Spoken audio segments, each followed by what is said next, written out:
This week's episode is brought to you by Phoenix Film Collective, presenting a special 50th anniversary screening of the classic film Midnight Cowboy on Saturday, June 22nd at 7:30 p.m. at the Parsons Center for Health and Wellness in partnership with Phoenix Pride and Stacy's on Melrose. For tickets and further information, please visit phxfilmcollective.com. That's phxfilmcollective.com.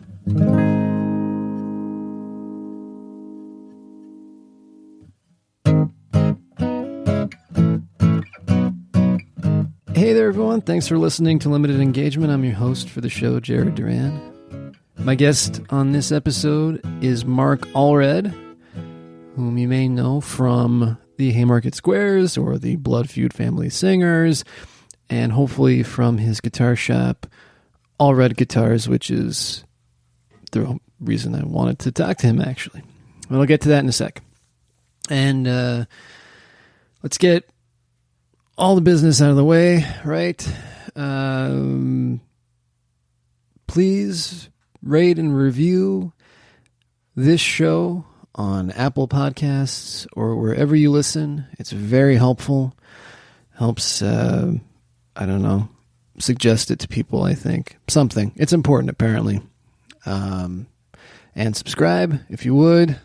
Those guaranteed downloads also help out quite a bit, and I would argue it doesn't hurt you at all, unless the act of tapping the subscribe button is physically painful to you. And that, if that's the case, I think you can bear it for just 1 second. Or not. If not, I understand. If not, let me know where you live and I'll come to your home and I'll push the button for you. That sounds creepy. Forget I said that.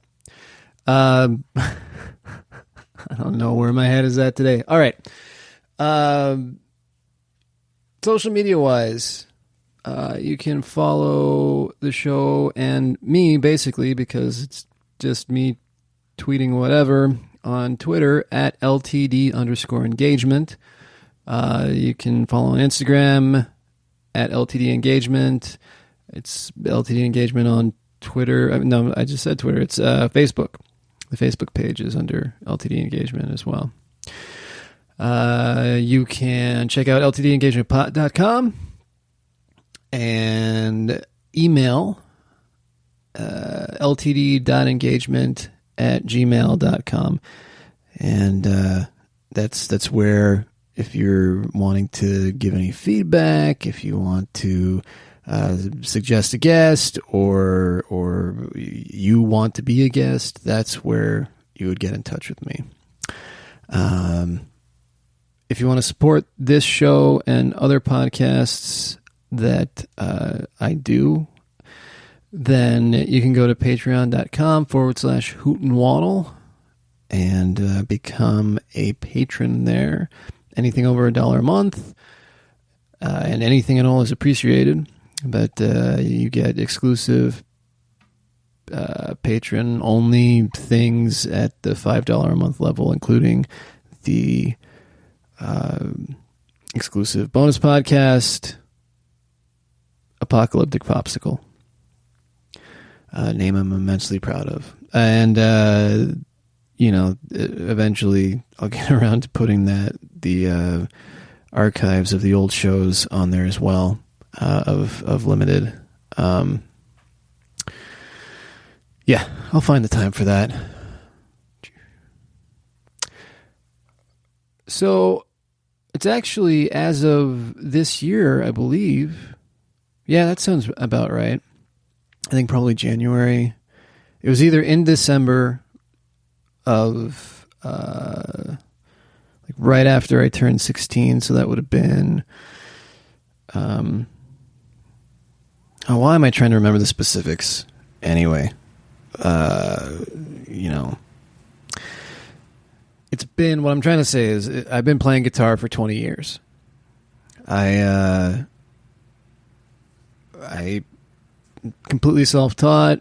It's something that I have fallen in love with, and has been a probably, my most consistent form of therapy for the past 2 decades. It's probably only within the last few years that I feel comfortable as a guitarist, I guess. Which is, I always wanted to play out. Never really wanted to have a band. I always fancied myself as more of the troubadour type, I suppose. The Dylan-esque sort of thing. But you have to, isn't it the Malcolm Gladwell thing where you have to do anything for 10,000 hours? And I for a good chunk of my life, was very easily discouraged. So, anyway, this is something that I sort of stuck with, and I didn't play as intensely as maybe I should have to be better sooner. But, I'm pretty comfortable in my abilities now, and it's something that I can just do and get lost in, and the rest of the world just melts away, and all that I'm, I don't even think, really. It's just the instinct of moving the fingers around the fretboard, maybe doing some finger picking, maybe doing some nice meditative strumming, might be playing an actual song from memory, might be playing just some sort of chord sequence that feels right, and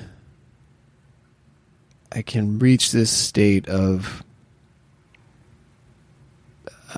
quiet mind, I guess. And so, consequently, I'm fascinated with the instrument itself. And with, with people who are involved in music, whether it's from, people who play music, or in this case, or people who make instruments, and in this case, somebody who does both, which is my guest, Mark Allred, who, as I mentioned earlier, plays lead guitar in the Haymarket Squares and in the Feud Family Singers, both of which are wonderful bands. But I really wanted to talk to Mark about his shop, which is Allred Guitars. You can go to allredguitars.com, and his shop is down on Grand in the old Bragg's Pie Factory. I've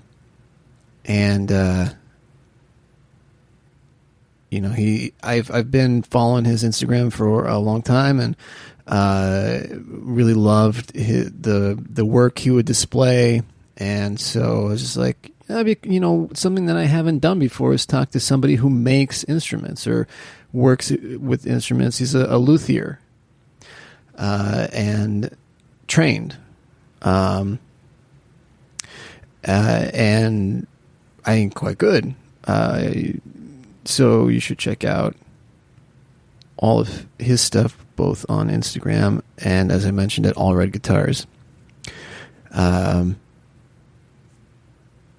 Quick plug for some stuff that he's got coming up in the bands that I mentioned, though. June 21st, at Last Exit Live, you'll have this massive bill of great bands that have a lot of crossovers. So it's going to be like a kind of party atmosphere, and people, crossing band boundaries and playing each other's songs and stuff. It sounds like it's going to be a ball. Again, June 21st, it's Haymarket Squares, Feud Family Singers, Hot House Orchids, and the Ray Lydia Duo, and that's again at Last Exit Live. And then the Squares are going on kind of a Southwest tour, mid to end of July.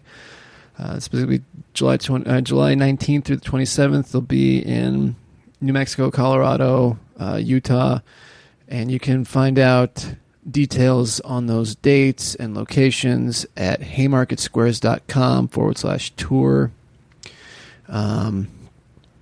And let's just jump into that conversation with Mark and see you on the other side.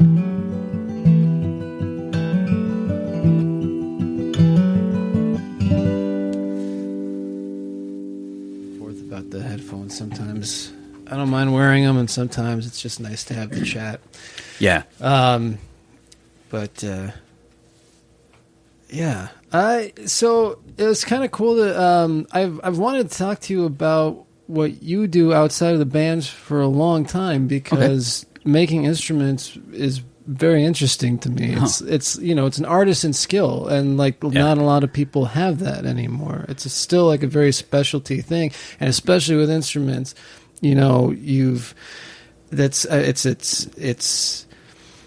as somebody who obviously I have like one guitar and that's it, but I've had other guitars and it's always about like the feel, and there's an art to it also. Yeah. And I've watched pretty avidly your social media feeds for your shop, and the stuff that you make is really incredible. Oh, thank you. Thank you.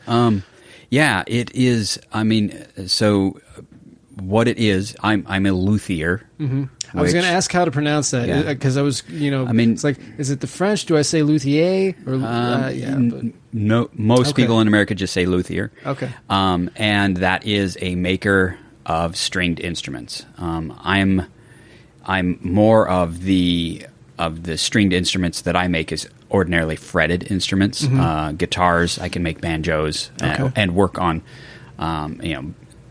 electric instruments, that kind of stuff. There are luthiers that specialize in bowed instruments. Violins and so forth? Yeah, violins, cellos, bass. In fact, like for instance, the bass player in Haymarket Squares, Mark Oxborough, I don't work on his upright bass. Okay. At some point in my life, I would like to have the skill set to do so, but it's kind of like I hate to liken it to being a doctor, because it doesn't really take that much schooling, obviously. But it's like being a general practitioner versus being a neurosurgeon or a surgeon or whatever. Specialty, kind of like specializing in exactly. That. And violins and that kind of stuff is more of a little more of a specialty. Mm-hmm. People that work on violins typically can also work on fretted instruments just as easily. It's just that there's, it's different stuff. I mean, ultimately they're just boxes made out of wood. To break it down, that's what they are. But it's fun stuff. But so I do guitars and basses and banjos and mandolins and that kind of stuff. The occasional dulcimer. So I do that, and most of what I do, well, as of late, it's changed a little bit. Mm-hmm. But generally, what most of my stuff is repairs. Okay. So it comes down to fixing. Here in the valley, wood is an amazing, wonderful thing that I love it. But the desert saps all the moisture right out of it. Yeah. Wood it expands and contracts when you add and subtract moisture from it. And so here in the desert, it subtracts lots of moisture very quickly. And when you glue a thing together in this kind of tensioned thing that is like an acoustic guitar, if you dry it out, it plays different. Mm-hmm. It also, it can, like a lot of the woods, they'll just crack. And so it's a lot of fixing and repairing those kinds of things. And then the other, more just general stuff of, a guitar is just a system to do the strings and do all the things that it does to make the sounds and stuff, right. And getting the angles correct and the measure, the adjustments and that kind of stuff. Essentially, the setup of an instrument. That's what luthiers refer to it as, and is the setup. And having an instrument set up well.